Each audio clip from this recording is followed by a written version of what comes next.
Hello friends, this is Funky Play Brothers, and please remember to subscribe to our YouTube. And then I'm reading He-Man, the Masters of the Universe, Tales of Eternia, a Netflix animated series, Lost in the Void, written by Lisa Sambury.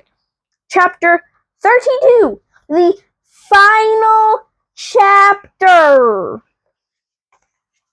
Chapter 32, the final chapter. Teela opened her eyes and found herself back in Evelyn's room with its spell bottles and books, but this time Adam, Cringer, Duncan, and Orko were shoved inside in the small space too. Even though she was nervous about seeing them again after what she'd done, she couldn't help the grin that bloomed on her face. She was home, and she was with her friends, and she had no idea what Zodiac was talking about, because she remembered everything just fine. Then she heard the word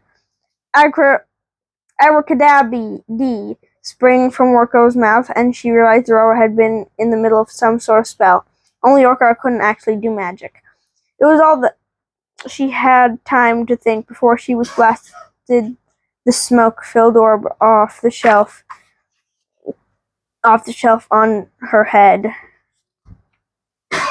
Teela opened her eyes to several blurry figures standing around her. It took her a few more blinks before they came in focus. This time, it was not her friends, but also King Randor. She sunk into the sheets of the bed.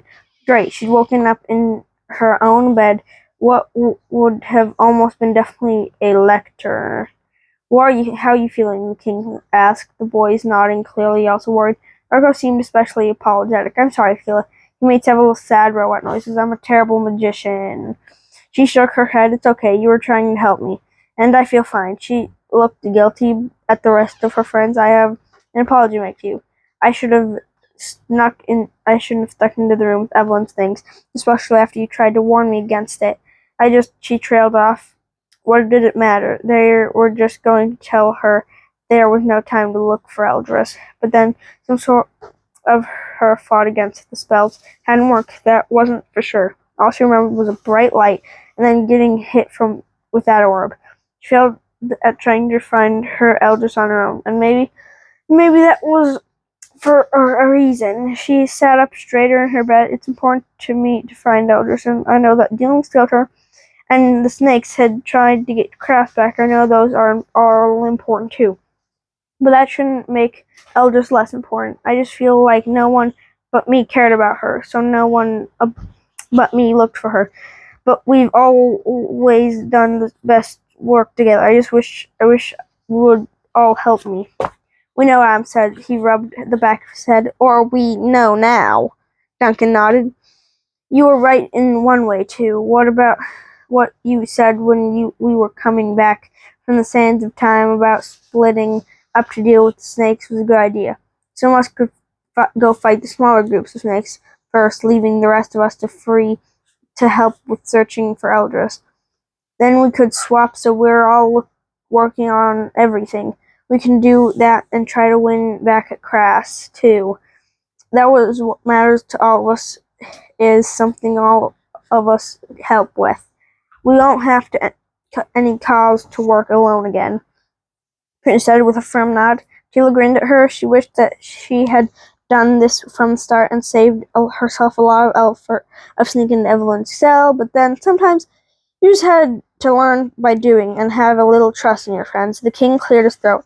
I also have an apology. Teela flushed but didn't interrupt. I should have suggested that there was anything more important than finding your friend. But I don't condone sneaking into forbidden area.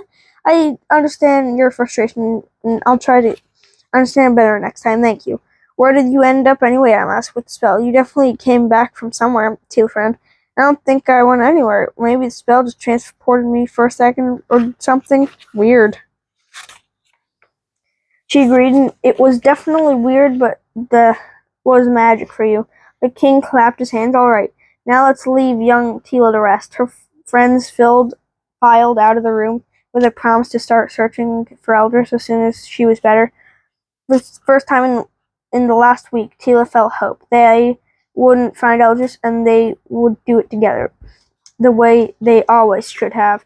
Teela looked out of her bedroom window into the night sky, then she paused and squinted. That the ways in Star Wars were arranged. They almost looked like a man's face.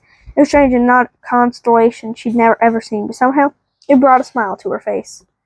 And that was the end of chapter 32. I rate the book at 10 out of 10, 3 million thumbs ups, because it was good.